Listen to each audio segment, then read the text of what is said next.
screaming and the fires are howling way down in the valley tonight. Good morning, this is Efrom and welcome again. We're live tonight. It's the 28th. Today is, I guess today is the Chinese New Year's, or yesterday was the Chinese New Year's.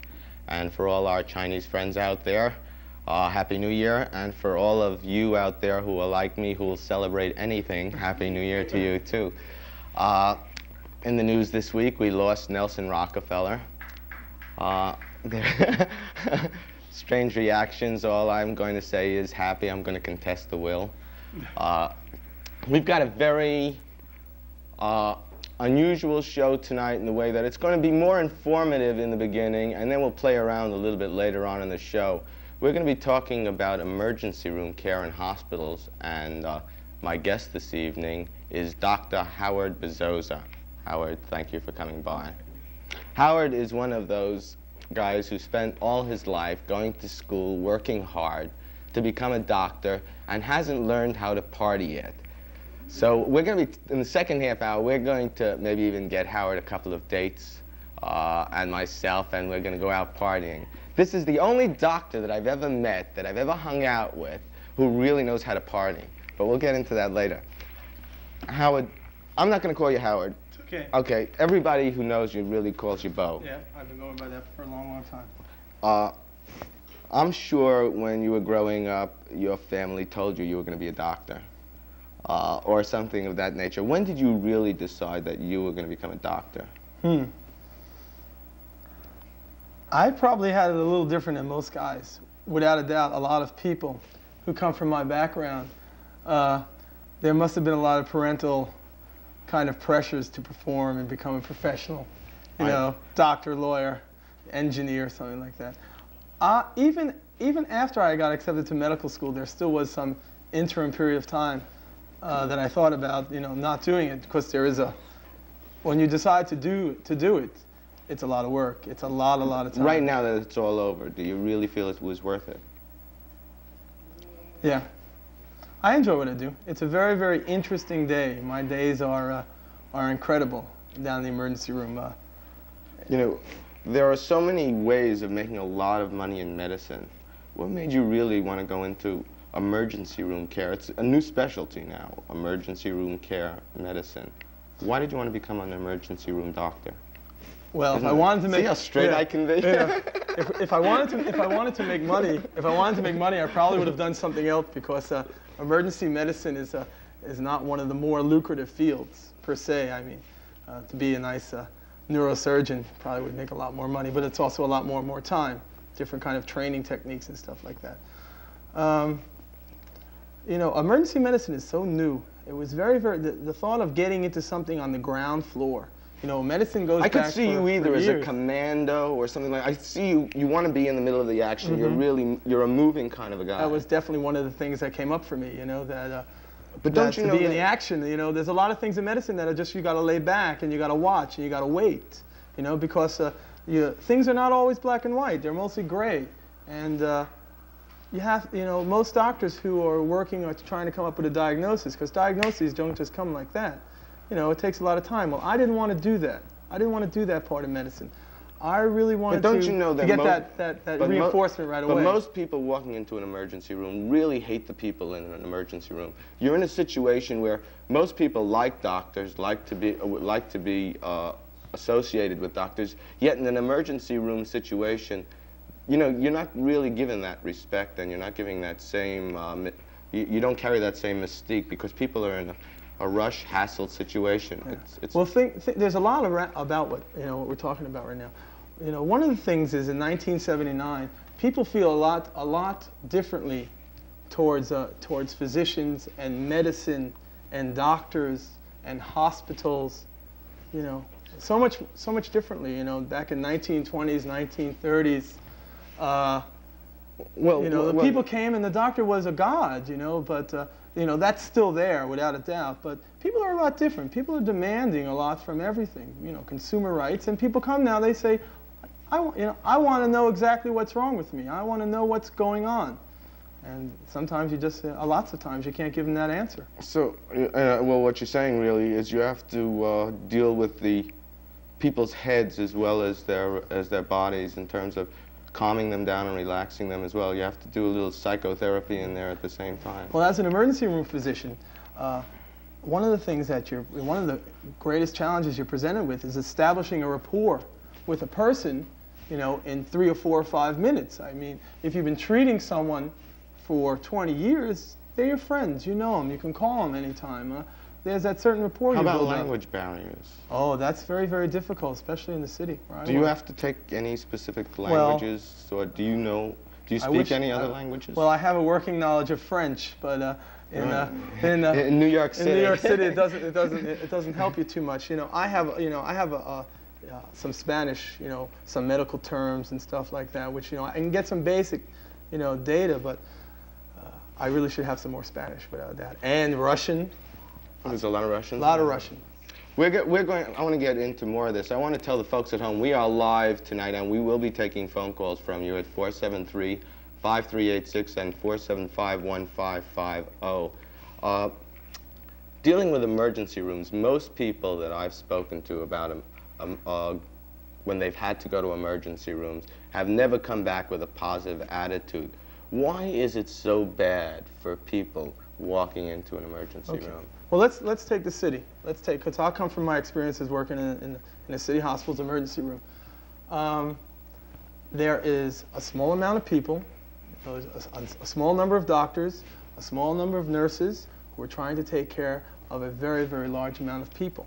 Now, you got to understand, there are times in the emergency room that 50, 60, 100 people present within 45 minutes, all having emergencies to them, and all wanting to have care and be taken care of right away. Okay, we're dealing with our community right now here in Manhattan.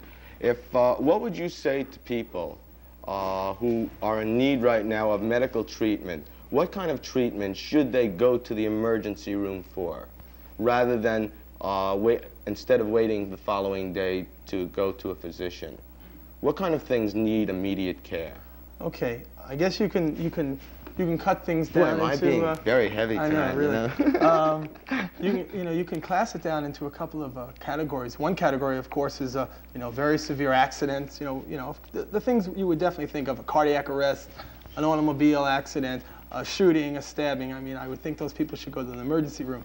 But people at home, you need stitches. Cut yourself with a kitchen knife. I must see that 50 times a day, I would think. Without a doubt, there's a lot of abuse of the emergency room for just very basic care. Cold, people who come in for a cold because they don't have they don't have just general first aid, basic medical knowledge. Are they real sick, or are they just having a transient virus that's going to last for 2, 3, 4 days and they'll be well? So it puts a tax on the system, because what you're trying to do is take care of real emergencies and take care of people who are maybe not real emergencies. Okay. By the way, for those people who would like to get through, and we do have free lines, we're not going to be diagnosing over the air, and we made this clear beforehand with Bo, and he has his attorney sitting in the corner of the room here. We can't do things like that over the air. But if you have any pertinent medical questions that you'd like to ask, we will be able to try and deal with them if we can. I'd like to talk about your personal life also as well. You're a single guy living in Manhattan, and you're a doctor, and I assume you're not gay. And there are a lot of women. There are a lot of women in this town who are looking for someone, quote unquote, a professional. How do you feel about the fact that they may not want you for your personality or they just want you because you're a doctor? I mean, that's really coming up a lot for me now, because I was out of New York for a long time, and I grew up in New York. And my first 17 years, I grew up in Brooklyn and Long Island, and then I left. I did my undergraduate work at the University of Maryland, and I went to Chicago to do medical school. And then I went back to Washington, D.C. to do my residency. And it was only about 4.5, 5 months ago that I decided to come back to the New York City area.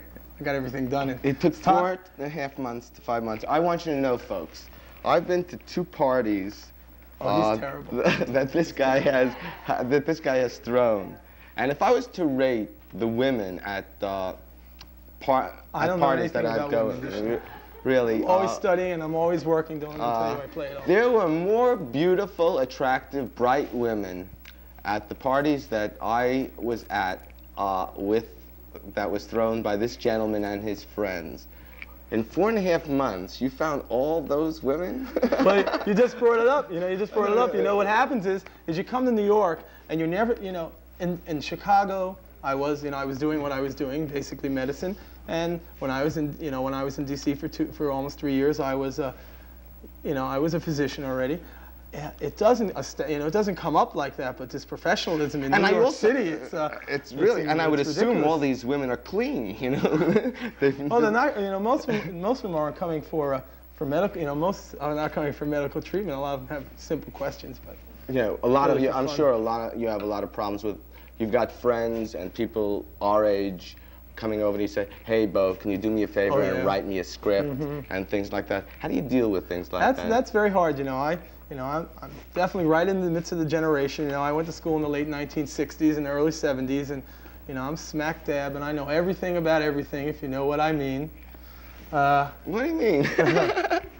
No. I just understand that people. You know, I understand. How do you tell a friend that you can't do something like that? Well, you know, they have to basically understand, you know, that that's not what I'm on the planet to do. You know, that if you know, people are they own their bodies. You know, and you know, all I ever do is advise people. All you ever can do is advise somebody.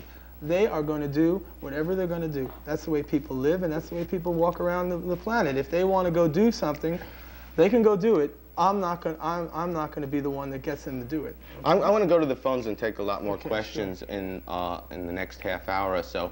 For those women who are watching, tell your friends to call off. We may auction Bo off before the end of the show and have a little party get-together next week or something. But right now, I want to go to the phones, and we're going to start with the first line and see what people out there have to ask Dr. Bezosa. Very formal. Very formal. Dr. Bezosa. Be formal. Questions about emergency room care. Fine. And we may show you a few things that might be able to save your life or a friend's life through some techniques that we might be able to show you here tonight, as long as I don't have to get undressed. Hello, you're live. Can we have the speaker up? Hello? We've got laughing. Next line. Go to the next line. Hello, you're live. I need that speaker. Yes. Hold it 1 second, please. I'm going to put you on hold. Can someone come in here? I think we got to get plugged in here, Jim. Good idea. While they're plugging in, we at the 4735386, we still have one line. I know I can talk to the people on the phone this way, but then Bo can't hear and I can't hear. How are we doing over there? Are we plugged in? Let's try it again. Hello. Yes. 1 second. I'm trying to get the speaker up, so if you keep up, we don't have the speakers not working in here. We may have to switch it to another line. Moving you over to, see what it is we moved him over to 1. Okay, now try it. You hear me? Now we got you. You got me, Sid? What's your first name? Jack. Okay, you want to start it again, Jack? Yeah, Efrom, listen, I got to pay a compliment, man. Go ahead. I'm always good at that. Okay, you know, I saw your tape with Sid and his girlfriend. Mm-hmm. Out of sight. Out of sight. What'd you like when about are you going to play it again? When am I going to play it again? Yeah. It'll probably, play it again, Sam. It'll probably be on in about 6 or 8 weeks. Oh. Right now we're going to be live for a while. Do you have any questions? Have you ever gone to an emergency room in a hospital? Yeah, I have. The main thing about it is the wait. You know, the service and everything is good, but, you know, it's the wait. That's the hassle of the whole thing. But do you understand the reasons for it?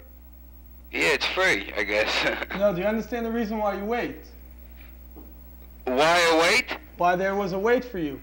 Yeah, there's many people there. All right, you got it. Okay. Have a good night. Okay, man. Okay, 4735386, we have free lines. Hello, you're live.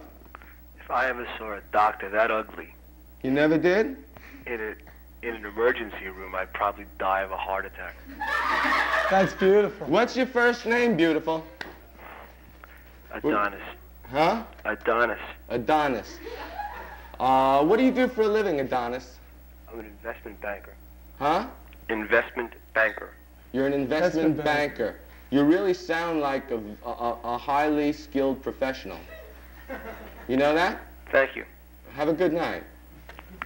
Our 475-1550 number is available. We have weirdos out there in Manhattan, too. Oh, I know all about the weirdos out in This Manhattan. is the best town in the city, but we've got strange people. 475-1550 has free lines. And we're here with Bo. We're going to call him Dr. Bo. Okay. Hello? Dr. Bo, That's like all right. Marcus Welby. Do you drink Sanka coffee? No, I don't. I hear them talking. Hello, you're live. Yes. What's your first name? Gary. Yes, Gary. Okay, first I'd like to say that he's kind of cute, the doctor, but you are more sexier looking. Absolutely. What's your name, Positively. Gary? Yes. Gary, that doesn't do me any good. I'm not bisexual or homosexual. Well, but if you have a cute sister, I'm interested. Yes. Yes, I have 4 cute sisters. Hey, that sounds like a good party to me. Can I ask why? Yeah. Okay, this is about an emergency room. Yeah. Why, when you walk into an emergency room with a cardiac patient that has pain and is going into cardiac arrest, they tell you to sit and wait. And if she dies, it's okay. You know, we'll get her quicker. Did that happen to you? It happened to my sister. It did. Yeah, I was sitting there with her when Is we that argued. one that's going to be at this party? No, this one's married. Because, you know, if she's going to have a heart attack there, I may be a great lover, but I don't want to create a reputation. Oh, Did your sister didn't have the cardiac arrest, did she? No, but she was having very bad pain. She was having very bad pains. Uh-huh. Did she have a cardiac arrest? She almost went into one. Did she have a cardiac arrest? No. Okay. But isn't pain sufficient emergency? Mm-hmm. Well, who was she seen by when she came into the emergency room? The nurse that said sit and wait. Uh-huh. Now, that nurse is specifically trained to triage somebody. Okay, do you understand what I mean by triage? No.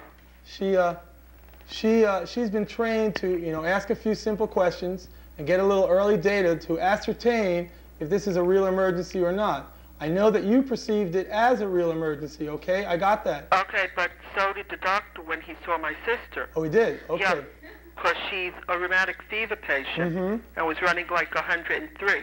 What's your first name? Mine? Yeah. Gary. Gary, you've got to understand one thing. Many people have a mystique about doctors and nurses that they're infallible, and you've got to understand that they do make mistakes too. Oh yeah, agreed. Okay, and this may have been one of those situations. Another problem, while you're on the line, I'm going to let you go. Okay. Okay, and we're going to let some other people try and get through. That brings up a point. A lot of doctors today are practicing defensive medicine because of the high cost of malpractice insurance and so on. Doesn't that get in your way because you got to worry whether you're going to be sued or not? You practice defensive medicine a whole lot.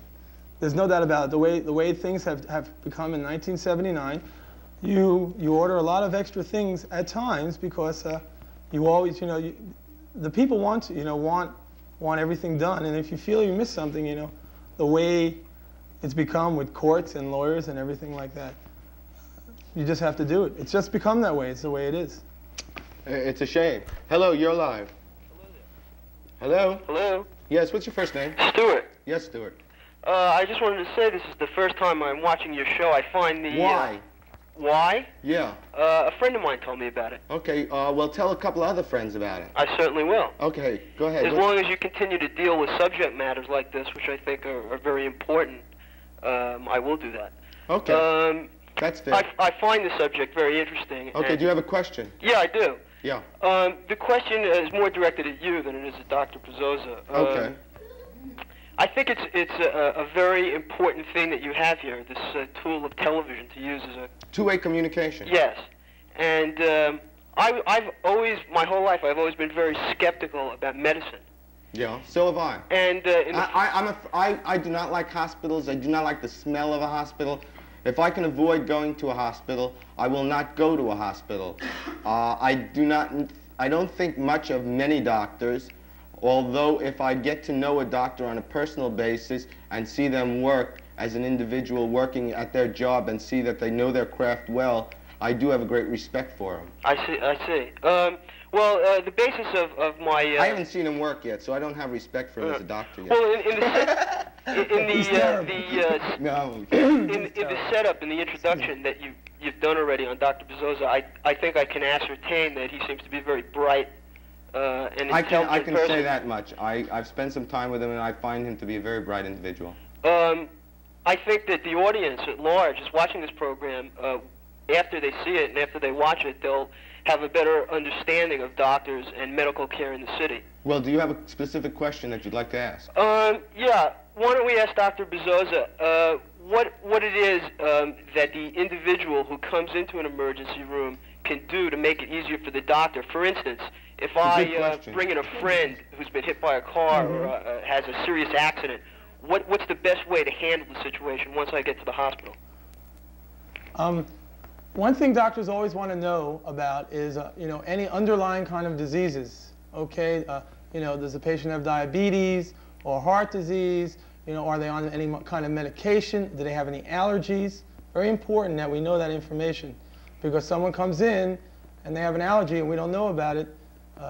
We can really get into a lot of trouble. Right. Can I just ask one other question? Can Dr. Bezosa tell us what hospital he's affiliated with? Oh, I guess you can. He's involved with one of the New York City hospitals here, New York Hospital. The only reason I asked that question is because if I ever did have an emergency situation on my hands, I'd want to bring him to Dr. Bezosa. Okay, well, I don't work in Manhattan, but I work for one of the city hospitals, okay? I see. Okay? Thank you. Have a good night. Hello, you're live. Hello, I'd like to talk to the doctor. Yes, what's your first name? Maria. Hi, Maria. I'd like to suck your cock, the doctor. Yeah. What? You didn't hear me? Interesting lady. What'd she say? Go later. Hello, you're live. I love it. Okay, I missed that whole thing. You missed that whole thing. What did she say? She said she wanted to fuck my cock. He's going to get me in trouble before the night's over. I know that. We'll be taking bids on Dr. Bezosa a little later on in the show. But right now, let's go back to the phones. And seriously, we'd like to entertain phone calls since we do have Bo here. He is a doctor, and his skills are...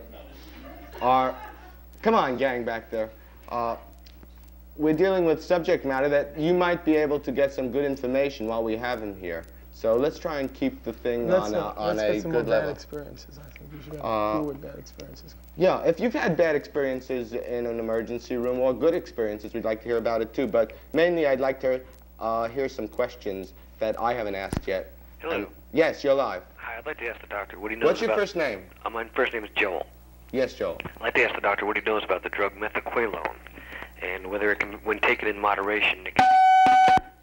He's talking about Rora 714s, right? Right. Yeah, I know about methaqualone. It's a very abused drug, okay, especially within the last 5 or 6 years. Can it be taken in like moderation without ill effects?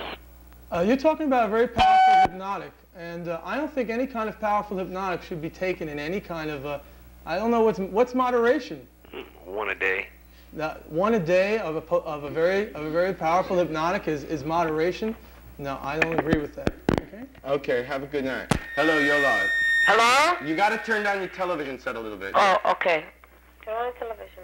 Sorry about that. Screen those calls, please. Yeah. Hold on. Hold on. Okay. Let's hold on. Okay, we'll go back to. Hello, do you hear now? The question is, what do you think about the atom? The atom bomb. The atom bomb. Yes. I don't like it. I'd like the neutron bomb, personally. See, because I'm going to buy a townhouse here in New York City, and if they're going to start dropping bombs, I hope it just kills people and not destroy my property. Well, that's what's going to happen, really, that's true. But I just laid down and you... Have a good night. Hello, you're live. Our 475-1550 number is available. Yes, Hello? You're on the air. Yes, I'm a paramedic for the city What's of New your York. first name? Eric Robinson. Eric, go ahead. Yes, and I just wanted to say that I really am impressed with doctors in emergency rooms. I think they do give the best care that they possibly can under the circumstances that they are put under. I guess that's about it, really. Thank you very much. Appreciate the acknowledgement. Let me ask you something. What is one of the weirdest or funniest things that you've... I've been in an emergency room where people have used Coke bottles and things like that that have been lodged in unusual places. Jesus. And a friend of mine who is a doctor they brought in a man and a woman who are seemed to be fastened together by an IUD, and it may sound funny, but it was very serious at the time. What kind of funny situations? It may be, you know, medically. It's tragic. I don't know. Tragic, if it's, you know, but you know, there's tragic humor for sure. You see some things down in the emergency room that are, you know, if you thought about not in the situation of being in the emergency room, it would probably, you know, it would seem funny. I really don't know if I want to tell any of those stories. We'll go back to the phones. Hello, you're live. Hello. Louder. Yes. Ow! I just spent a week in a New York City hospital. What's your first name? Charles. Charles, yeah. And I just want to say I had a great time. Let me ask you, Charles, what were you in for? I don't want to say. Okay. Childhood disease. But why did you feel that you had a great time? Why did I have a good time? Yeah, that's a good question. No, well, I didn't know I was in Bellevue. I didn't know it was a city hospital. It was just close by, and I thought, wait a minute, this is a city hospital? This is run by the same people who run the subways. But they were all right. Understandable. Why was it a good time? Will you stay with us for a second? Yeah, sure. I mean, was it a good time, meaning that you felt you were treated properly? Yeah. I understand. Okay, did you get, you know... I got top care treatment. I had a doctor who was on a skateboard. He went in and out. That was it. Oh, really? Yeah. But I had tonsils. I said it. Oh, God. You had your tonsils taken out? No, they just were looking at them. I like them. I want to keep them. Okay. Okay, so you didn't get to eat all that ice cream? Not much. Have a good night. You too. Hello, you're live. Yes, Bo, I'd like to know something. What's your first name first? Misty. Lucy, go ahead. Misty. Misty. Yeah, I had was going to one of the doctors, and I called him up, and he knew I had a bad gallbladder, and I called him up, and I said, I need, you know, some painkillers. He said, well, get right down Misty, there. can we have the audio up here a little bit louder? Okay, go ahead, Misty. Okay, so he said, well, get right over here, because he knew I was getting a bad gallbladder attack, and I went to the hospital in the emergency room. He said he'll meet me, and the nurse said, well, he just left, he's off duty, and we can't give you anything. And, I mean, they were really, I've never been through so much pain. They kept me there for 5 hours. And I just told him, I said, get the doctor. He says, I can get, you know, some painkillers. I said, because it feels like it's really, you know, it was worse than anything else I'd experienced. I mean, the next morning I just signed myself out. And they said, well, the doctor scheduled you for an operation. I said, not in this place. So you felt that you didn't feel safe in the place? No, I mean, why couldn't they, you know, they had my records there.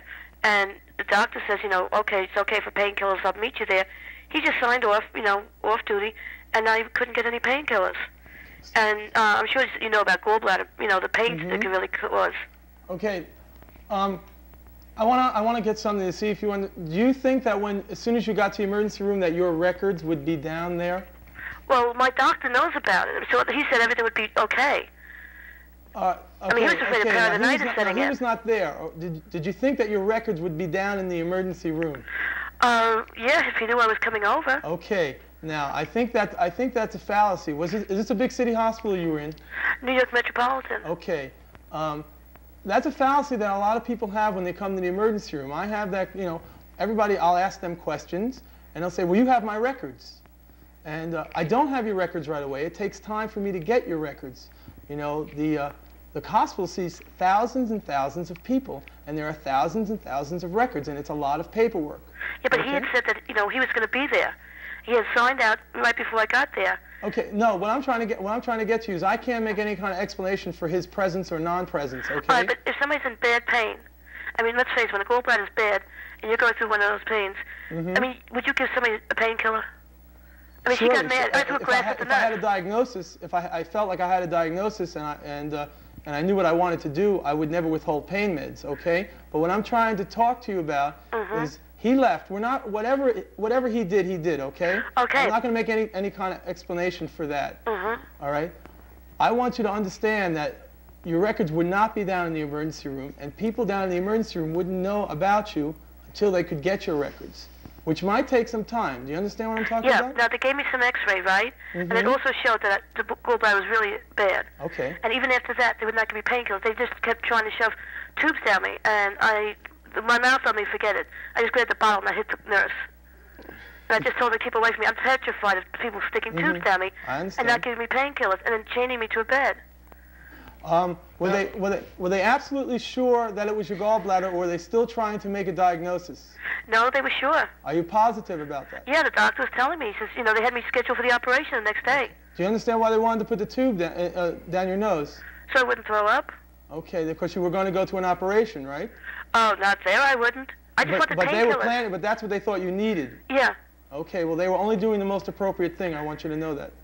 That was appropriate? That was appropriate. Okay, but why not, I mean, with the with the gallbladder to me, okay, I can't make that explanation, but what you've told me so far, they were doing the most appropriate stuff, okay? Okay, have a good night, and thanks for some good information. Okay. Have a good night. You too. Hello, you're live. Yes, I'd like to ask the doctor a medical question. What's your first name? My first name is Neil. I'd like